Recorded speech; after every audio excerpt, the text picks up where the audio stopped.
வணக்கம். நான் கோயம்புத்தூர் திருமூலர் சித்தர்பீடம் சிவராஜ யோகி பேசுகிறேன். இப்போது சஷ்டி விரதம் என்றால் திருச்செந்தூரில் போய் எல்லா பேரும் 6 நாள் அங்கே கோவிலுக்கு உள்ளே விரதம் இருப்பாங்க. கோவிலுக்கு உள்ளே இந்த பனை ஓலையில் உள்ள பாயை போட்டு உள்ளே படுத்துக்குவாங்க, வெளியேயும் சுற்றி படுப்பாங்க.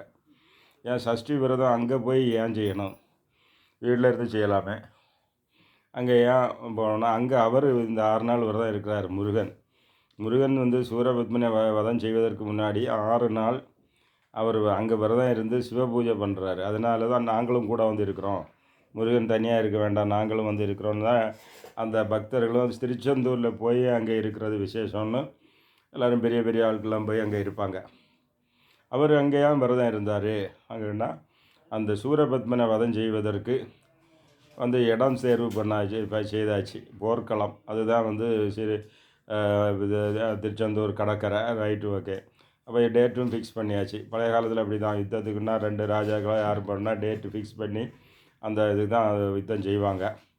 எல்லாம் ஃபிக்ஸ் பண்ணியாச்சு. அப்போ அதுக்கு முன்னாடி விரதம் இருந்து முருகன் விரதம் இருக்கிறார் 6 நாள். அந்த விரதம் தான் சஷ்டி விரதம். அவருக்கு கூட நாங்களும் உட்காந்துறோம் முருகனுக்கு அருள் பெறுறதுக்கு. ஆனால் அந்த விரதம் இருக்கும்போது முருகன் பஞ்சலிங்கம் வச்சு பூஜை பண்ணுவார். அதனால் முருகன் யாரை நினச்சி இருக்கிறாரு? சிவனை நினச்சி தியானம் பண்ணுறாரு. அதனால் சஷ்டி விரதம் இருக்கக்கூடியவங்க முருகனை நினைத்தும் தியானம் செய்யணும், சிவனை நினைச்சும் தியானம் செய்யணும். ஏன்னா அங்கே முருகன் சிவனை நினச்சி செய்கிறார். பஞ்சலிங்க பூஜைன்னு சொல்லக்கூடியது இப்போ இருக்கக்கூடிய மெயின் விக்கிரகத்து பின்னாடி இருக்குது, ஒரு குகமாக இருக்குது. அதுக்கு பின்னாடி போனால் நீங்கள் பார்க்கலாம், ஐயர் காமிச்சு தருவார். அப்போ அந்த பூஜையை பண்ணிகிட்டே இருப்பார். இப்படி பூஜை பண்ணும்போது சாயங்கால நேரத்தில் பூஜை தெய்வமாக மேலே இருந்து அந்த தேவர்களாக முருகா முருகா முருகான்னு கூப்பிடும்போது இவர் தேவர்களுக்கும் இப்படி தேவர்களுக்கும் மேலே பார்த்து அருள் செய்வார். அதுதான் இந்த 6 நாள் விசேஷம். அதுபோக என்ன விசேஷம்னா, இந்த 6 நாள் விரதத்தின் போது தான், அதாவது மேதா தட்சிணாமூர்த்தி சிவன் மேதா தட்சிணாமூர்த்தியாக முருகனுக்கு கிளாஸ் எடுப்பார். நிறைய பேருக்கு என்னாச்சுன்னா, முருகன் அப்பாவுக்கு கிளாஸ் எடுத்தார், அப்பாவுக்கு கிளாஸ் எடுத்தது அது ஒரு குழந்தை, அது சரி சொல்லு அப்படின்னு கேட்குறது தான். சிவன் தான் எல்லாம். அறுமுக சிவன், முருகனாக வந்திருக்கிறது அறுமுக சிவன் தான். 6 தலை இருக்குது. ஒரு தடவை நான் மலேசியாவில் போன பார்த்தோன்னா சிவனுக்கு 5 தலை, முருகன் 6 தலை இருக்குது. அதனால் முருகன் தான் பெருசு. அப்படி இல்லை, 6 தலை சிவனுக்கு உண்டு. அந்த 6 தலை தான் முருகனாக்கு 6 தலையாக வந்தது. 5 தலை ஈசானம், வாமதேவம், தற்புருடம், அகோரம், சத்யோசாதம்னு 5 முகம். அது கூட அதோ முகமும் சேர்ந்து தான் 6 முகமாக சிவன் என்று. அந்த 6 முகத்துலேருந்து தான் கனல் வந்தது. அந்த 6 கனல் தான் குழந்தையாக வந்தது. அதனால் சிவனுக்கும் 6 முகம் உண்டுன்னுள்ள ரகசியம் தெரிஞ்சுக்கணும். இந்த திருமூலரே பழைய காலத்திலே அவரே விளக்கம் சொல்லியிருக்கிறாரு. முருகன் வேற இல்லை, கலியுக சிவன். 6 முகத்தின் அதிபதி நானென்றும் கூறும் சமய குருபரன் நானென்றும் வேறின்றி அண்ணல் விளங்கி நின்றாரே, தேடினர் தெற்கு திருவம்பலத்துள்ளே வேறின்றி அண்ணல் விளங்கி நின்றாரே. அவர் தான் அதிபதி. அவர் கலியுக சிவன் தான் அறுமுக சிவன். அறுமுக சிவன் உண்முக சைவமணி சண்முக தெய்வமணியே. 5 முகத்துக்கு கூட உண்முகமான திருநீலகண்டமும் ஒரு முகம்.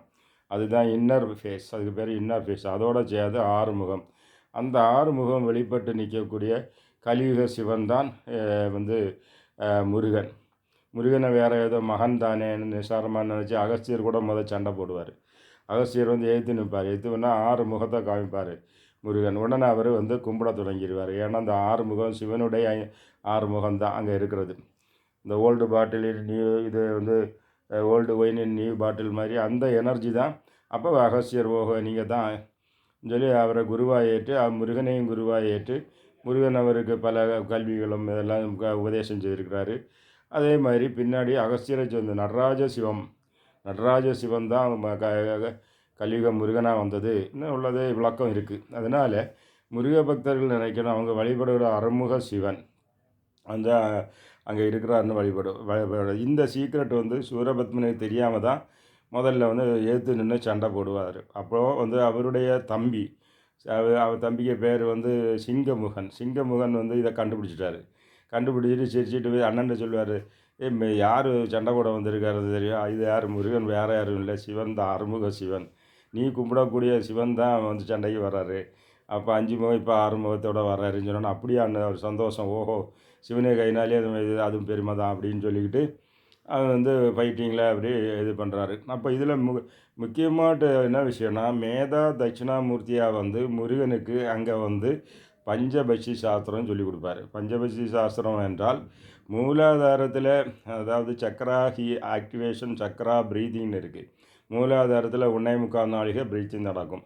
அடுத்து கால் நாழிகள் சுவாதிஷ்டானில் வந்து 1.5 மணிபூரத்தில் வந்து 1, அடுத்தது அநாகத்தில் 3/4 நாழிகை, அடுத்தது இது வந்து அரை நாழிகை, இப்படி ஒரு நாழிகை வந்து சக்கரா பிரீத்திங் இருக்குது. இதைத்தான் அவங்க வந்து சூஷ்ம பாஷையில் பாஷையில் வந்து, அதாவது வந்து வல்லூர் மயிலுன்னு எல்லாம் சொல்லி வச்சுருக்காங்க. அதாவது எதிரி வந்து அழியணும்னா நம்ம தாக்கக்கூடிய ஆளுக்கு மூலாதாரத்தில் சுவாசம் நடக்கணும். அதே சமயம் எதிரிக்கு விசுதியில் நடந்துட்டு இருந்தால் ஈஸியாக தாக்கி அழிக்கலாம். இந்த சீக்கிரட்டை தான் அங்கே வந்து சொல்லி கொடுத்தாரு. யார்? முருகன் வந்து சிவபெருமான் வந்து மேதா தட்சிணாமூர்த்தின்னா ஆனைக்கு மேலே வரக்கூடிய மேதா தட்சிணாமூர்த்தியாக வந்து இந்த உபதேசம் கொடுப்பார். அதுதான் திருச்செந்தூர் குருஸ்தலம்னு பேர். குருஸ்தலம்னா முருகனும் குருவாய் வருவாய் அருள்வாய் குகனே அப்படி சொல்கிறதுனால அதுதான், அதனால தான் திருச்செந்தூர் குருஸ்தலம் ஆனால் நிறைவேறிச்சா அதுவும் சரி. ஆனால் அதுக்கு மேலே குருஸ்தலம் என்ற பெயர் கிடைக்க காரணம் மேதா தட்சிணாமூர்த்தி வந்து முருகனுக்கு கிளாஸ் எடுக்கிறார்.